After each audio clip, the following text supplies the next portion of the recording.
Hello, fellow pro wrestling fans. My name is Freddie Frederickson. We are here live at MAW Midwest All-Star Wrestling Fan Fest. We are here with the world's most dangerous announcer, Gary Michael Capetta. How are you doing tonight, Gary? I'm doing great. I don't get out to the Midwest that often, and I love it whenever I'm invited. Awesome, awesome. It's great to see you. What's been your experience in this area? You got a little history with the AWA, is that right? I do. In the mid-'80s, I announced the very first shows of the AWA on ESPN. All right. And then after that, I did a couple of pay-per-views. Super Clash 3 in Chicago, which, I don't know, I would leave that off my resume. But, all right, fair enough, fair enough. But, and also Wrestle Rock. So the world famous Wrestle Rock. The world famous Wrestle Rock. Luckily, I wasn't part of that video, that the Wrestle Rock video that everybody loves.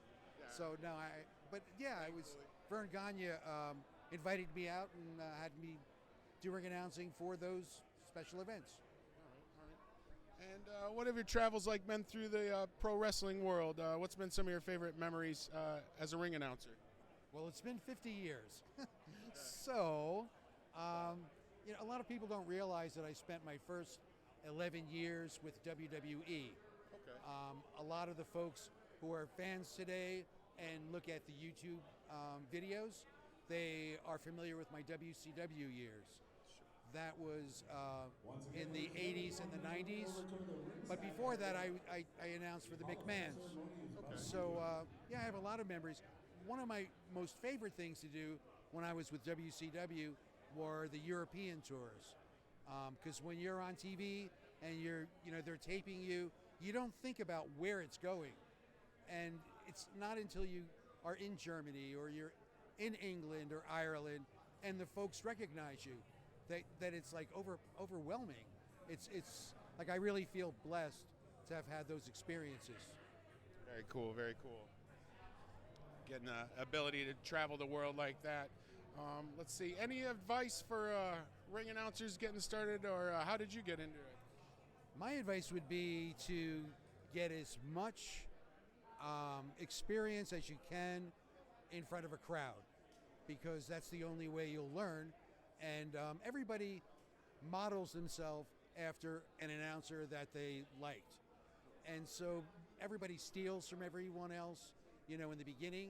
But then after a while, you begin to hone your craft and you begin to create your own announcing persona.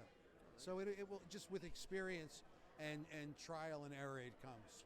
All right. And who were some of those influences that you drew from in the beginning? Jimmy Lennon Sr. out of L.A. He was the ring announcer for the Olympic in Los Angeles. There was a guy, and Jimmy Lennon Sr., he always dressed was really natty and very professional. The other guy was nothing like Jimmy Lennon Sr. He was a guy by the name of Friendly Bob Freed, and he was in the 60s. He was the McMahon's ring announcer before it was WWF, like a long time ago. And he was a big guy who was kind of sloppy, and he didn't have what you would think would be an announcer's voice. So why would I like him? That's the question. Because he was real, because he related to the people.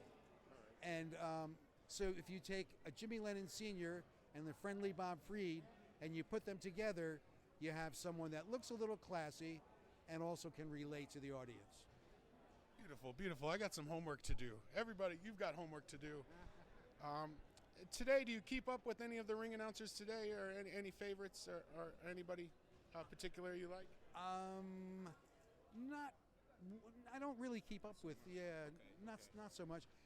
Today's style seems to be like very gravelly, like welcome to the FanFest Hall of Fame induction ceremony.